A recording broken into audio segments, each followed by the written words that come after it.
అందరికీ నమస్కారం. నిన్నటి రోజున మైదుకూరు మున్సిపాలిటీలో ఒక మహిళ నీళ్ళు ఎత్తుకుంటూ వచ్చి హార్ట్ అటాక్ వచ్చి చనిపోయింది. అది వాస్తవం.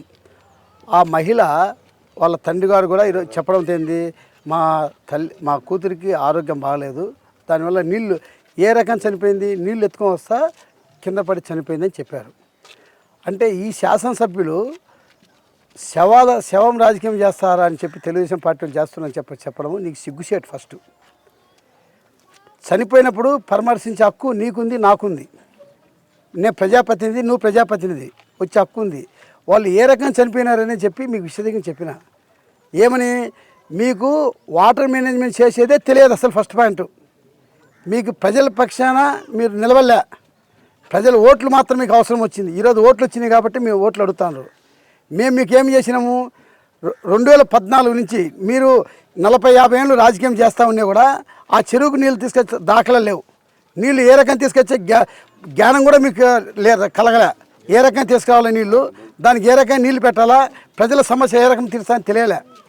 మేము వచ్చిన తర్వాత ఆ చెరువుకు వాటర్ నింపితే గ్రౌండ్ వాటర్ పెరుగుతుంది, పెరిగినప్పుడు ఊళ్ళో నీటి సమస్య లేకుండా పోతాయని చెప్పి ఆలోచించి అధికారులందరూ కూర్చోబెట్టి నిర్ణయం తీసుకొని ఒక జీవో తెప్పించినాక ఆ జీవో మూలంగా జనవరి నెలలోనే చెరువుకు నీళ్ళు నింపితే గ్రౌండ్ వాటర్ పెరిగి నీటి సమస్య లేకుండా పోయింది. ఇన్ని రోజులు వర్షాలు తక్కువ ఈ సంవత్సరం, అది వాస్తవమే, లేదని చెప్పడంలే. అయితే సీబన్లో నీళ్ళు ఉన్నాయా లేవా? వర్షాలు తక్కువ అని కరెక్టే, సీబన్లో ఈరోజు కూడా నీళ్ళు ఉన్నాయా లేవా? అదే నీళ్ళు మేము 9వ వార్డుకు వచ్చినప్పుడు మేము చెప్పాం, అయ్యా చెరువుకు నీళ్ళు నింపండి, నీళ్ళు నింపితే గ్రౌండ్ వాటర్ పెరుగుతుంది, ప్రజలకు ఇబ్బంది లేకుండా పోతుందని చెప్పి ఆ రోజు చెప్పాం. ఆ రోజు మా మున్సిపాలిటీ కౌన్సిలర్ అందరిపై రిప్రజెంటేషన్ ఇచ్చారు. రిప్రజెంటేషన్ ఇచ్చిన తర్వాత కలెక్టర్తో మాట్లాడినా ఖచ్చితంగా వదులుతామని చెప్పిండ్రు. ఎందుకు వదలలే మీరు? ఇది రాజకీయం కదా, ప్రజలతో ఆటలాడుకునేది రాజకీయం కదా. మేము శివరాజకీయం చేస్తామంట. అయ్యా ఏ రకం చనిపోయినారు వాళ్ళు పరామర్శించి ఇది దుర్మార్గంగా ఉంది, నీళ్లు వదలండి, ఆ రోడ్లో నీళ్లు లేక వాళ్ళు ఇంటి ముందర డ్రమ్ములు పెట్టుకొని నీళ్ళు పెట్టుకుంటారు, వాళ్ళు ఇబ్బంది పడతారు అని చెప్తే మేము శివరాజకీయం. అది ఏమయ్యా శాసనసభ్యులు చెప్పుకునే సిగ్గుచేటు. మేము జీవో తీసుకొచ్చి ఇంప్లికేషన్ చేస్తే ఆ రోజు నీళ్ళు జనవరి నెలలో నీళ్ళు వదిలింటే ఈరోజు సమస్య వచ్చేదా? ఆ పాప ఆడికి నీళ్ళు ఎత్తుకొని పోయేది కాదు కదా, మధ్యలో చనిపోయేది కాదు కదా. ఓకే, ఆరోగ్యం బాగాలేదు, అది కరెక్టే. అయితే ఆ పరిస్థితి ఏమైంది, టెన్షన్తో నీళ్ళు ఎత్తకొచ్చా కింద పడిందా లేదా? అది వాస్తవమా కదా? దానివల్ల చనిపోయింది ఆమె. ఏమి వేరే ఉద్దేశం కాదు. ఆ పాపను పరామర్శించిపోయినప్పుడు మాకు బాధ కలిగింది. ఎందుకంటే మేము 9వ వార్డు పోయినప్పుడు నీళ్ళు వదలమని చెప్పినప్పుడు నీళ్ళు వదిలింటే ఈరోజు వచ్చేది కాదు. ఆ రోజు అధికారులు నీళ్ళు వదలాలని ఎందుకు వదలలే మీరు? అంటే తెలుగుదేశం పార్టీకి మంచి పేరు వస్తుందని, మీకు చెడ్డ పేరు వస్తుందని వదలలేదు కదా. అదే కదా మీ వాస్తవము. ఈరోజు ఎందుకు వదులుతారు నీళ్ళు?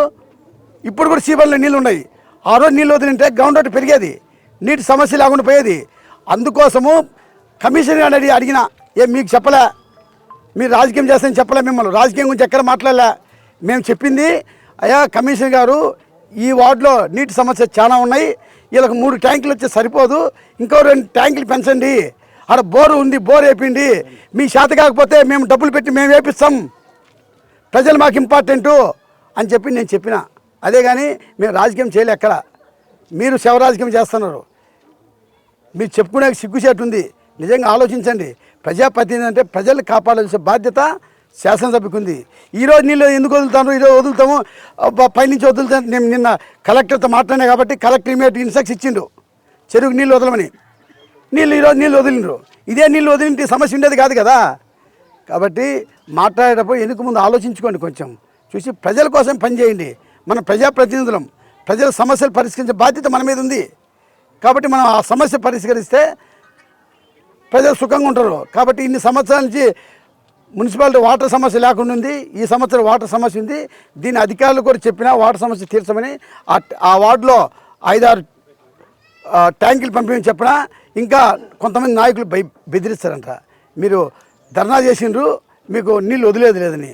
అయ్యా ధర్నా ఎందుకు చేశారు? వాళ్ళకి పని బాట లేక ధర్నా చేస్తారు. అంతమంది బిందెలు పెట్టుకొని వచ్చారు నీళ్ళకు. ఏమో ఇన్ని రోజులు ఎప్పుడు చేయలేదు కదా. వాళ్ళ కష్టాలు, వాళ్ళ బాధలు చెప్పుకునే వచ్చిన మున్సిపల్ కమిషనర్ దగ్గరికి అది మీరు దౌర్జన్యం బెదిరిస్తారా? మీకు అధికారం ఉంది, బెదిరిస్తారు మీరు? అధికారం శాస్త్రం కాదు, మీ అధికారం పోయింది, మీ సైకోరాజ్యం పోయింది, మీ జగన్మోహన్ రెడ్డి పతనం. కాబట్టి ఆలోచించుకోండి, రేపు వచ్చేది మా ప్రభుత్వమే. ఖచ్చితంగా ప్రజల కోసము ఏ దేనికైనా మేము సిద్ధంగా ఉంటాం.